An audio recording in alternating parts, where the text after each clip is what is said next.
Student ने मुझसे question पूछा था कि मैडम जो कंपलसरी सब्जेक्ट्स हैं उनको कितना टाइम देना चाहिए, उनको कैसे प्रिपेयर करना चाहिए। तो उन पे तो ऑलरेडी मैं वीडियो बना चुकी हूँ कि जो हमारे जो कंपलसरी सब्जेक्ट हैं जो 6 हैं उनको कैसे प्रिपेयर करना चाहिए। अब सवाल ये पैदा होता है कि उनको कितने टाइम में प्रिपेयर करना चाहिए। अब मेरे ख़्याल में मैं समझती हूँ कि जो कंपलसरी सब्जेक्ट्स हैं ना, specially when we talk about the essay and the current affairs, तो वो तो आपके ना चलते रहते हैं। लाइक तैयारी से लेकर एंड तक जब आप अटैम्प्ट देते हैं, तो ये 2 सब्जेक्ट्स ऐसे होते हैं, वो आपके चलते रहते हैं। तो आप ऐसे भी जो हैं प्रिपेयर करना शुरू कर देते हैं और एंड तक जो है आप उसकी प्रैक्टिस करते रहते हैं।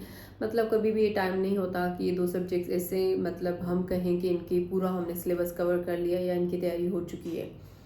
क्योंकि करंट इश्यूज़ भी हम जो कवर कर रहे होते हैं तो ऑब्वियसली उनमें न्यू न्यू डेवलपमेंट्स आ जाती हैं। फिर हमने उनको नवंबर दिसंबर में और भी चीज़ें जो है उनमें इंक्लूड करनी होती है, या वो हमारे जो इश्यूज़ होते हैं हम उनको अपडेट करते रहते हैं through different magazines, different newspapers की हेल्प लेके, डिफरेंट मैगजीन्स की हेल्प लेके, या जो ऑनलाइन वेबसाइट्स होती हैं न्यूज़ से, वो हम चीज़ें अपडेट करते रहते हैं।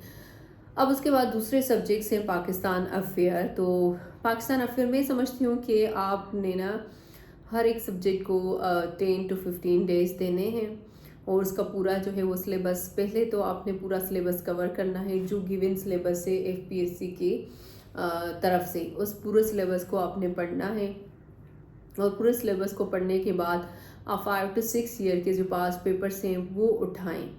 अब जब वो उठाएंगे ना उसी सब्जेक्ट से, उसी सब्जेक्ट के पास पेपर जो आपने कवर किया है, तो अब वहाँ से देखें कि जो मैंने टॉपिक्स कवर किए हैं, जो मैंने सिलेबस को कवर किया है, तो वहाँ से कौन कौन से क्वेश्चंस आ रहे हैं और कौन कौन से डायमेंशन जो हैं वो ज़्यादा फ्रीक्वेंटली आ रहे हैं।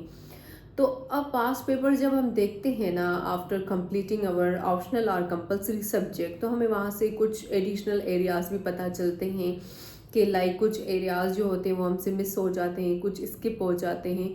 तो पास पेपर के थ्रू हम कुछ वो जो एडिशनल एरियाज होते हैं, एडिशनल जो डायमेंशंस होते हैं, हम वो भी कवर कर लेते हैं। और उनके साथ साथ जो है हमें ये भी पता चलता है कि भाई हमने जो टॉपिक्स इस सिलेबस से लिए थे और हमने इनको प्रिपेयर किया था डिफरेंट बुक से, डिफरेंट सोर्सेज से, तो अब इस टॉपिक पे या इन जो टॉपिक्स हैं इन पे किस तरह से जो है वो सवाल आ रहा है और कौन कौन सी चीज़ें पूछी जा रही हैं। तो उसके बाद हमारा दूसरा जो पेपर है वो इस्लामियात का। तो इस्लामियात के लिए भी मैं कहती हूँ कि 10 to 15 days are more than enough, क्योंकि ये चीज़ें हम बचपन से पढ़ते आ रहे होते हैं, तो हमारे पास उनकी जो एक बेसिक इंफॉर्मेशन होती है या एक कॉन्सेप्ट कह लें, वो तो हमारे पास ऑलरेडी होता है। हमने बस उनको थोड़ा जो है एक्स्ट्रा और डिफरेंट डायमेंशंस के साथ हमने उस टॉपिक को प्रिपेयर करना होता है। तो इस्लामियात सब्जेक्ट्स के लिए भी मैं कहूँगी कि 10 to 15 डेज इनफ हैं, और सिलेबस को फॉलो करके वो टॉपिक्स कवर करने के बाद आपने क्या क्या करना है कि 2016 से लेके अब तक के पास पेपर्स लेने हैं। और जब पास पेपर आप लेते हैं तो फिर वहाँ से आप क्वेश्चंस निकालें और उनको सॉल्व करने की कोशिश करें, क्योंकि वो आपको ना बहुत इजी लगेंगे जब आप सिलेबस कवर करने के बाद आप क्वेश्चन जो पेपर्स होंगे वो उठाएंगे और उनसे सवाल जो होंगे वो चूज़ करेंगे, उनको सॉल्व करने की कोशिश करेंगे। अब उसके बाद हमारा तीसरा सब्जेक्ट है जनरल साइंस एंड एबिलिटी। तो मैथ की प्रैक्टिस ज़रूरी है, उसके लिए भी डिफरेंट सिंपल चीज़ें होती हैं, परसेंटेज, रेशो, प्रोपोर्शन, ये चीज़ें तो प्रैक्टिस की ही है, प्रैक्टिस करनी चाहिए इनके ऊपर।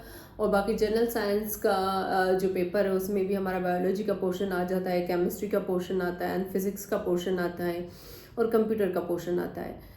तो अब वही चीज़ें हम पढ़ते आ रहे होते हैं, लाइक फर्स्ट ईयर इंटर में, नाइन्थ मैट्रिक में, बायोलॉजी में, जो एनिमल्स के फाइलम होते हैं, प्लांट्स के किंगडम होते हैं, plant cell, animal cell, DNA, RNA, या जो केमिकल बॉन्डिंग होती है, केमिकल जो बॉन्ड्स होते हैं, वो भी हम बचपन से पढ़ते आ रहे होते हैं। तो मैं भी कहती हूँ कि 1 week is enough to cover the general science subject. तो अब ये जो कंपलसरी सब्जेक्ट है, 15 डेज आप पाकिस्तान अफेयर को दें, 15 डेज आप इस्लामियत को दें, एंड 5 डेज जो है आपने देने जनरल साइंस को। तो ये 1 मंथ एंड 5 डेज में आपके 3 सब्जेक्ट्स कवर हो जाएंगे।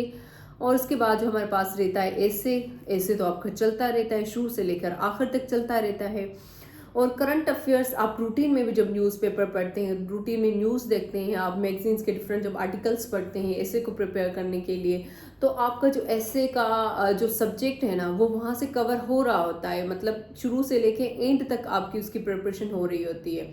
अब उसके बाद बाकी रहता है हमारे पास प्रेसी एंड कंपोजिशन, तो वो उसमें प्रेसी जो है उसको प्रैक्टिस करना होता है, पास पेपर से सॉल्व करनी होती है, और कॉम्प्रीहेंशन। तो अब जब 12 सब्जेक्ट्स आप पढ़ते हैं और सारे वो अंग्रेज़ी में होते हैं, तो आपकी रीडिंग स्किल्स इतनी अच्छी हो चुकी होती हैं कि आप मतलब बहुत ईजी होता है कि आप एक पैसेज को जो है वो कॉम्प्रीहेंसिव वे में समराइज़ कर लेते हैं। और कॉम्प्रीहेंशन भी सेम तरीके से ही आप इजीली सॉल्व कर सकते हो।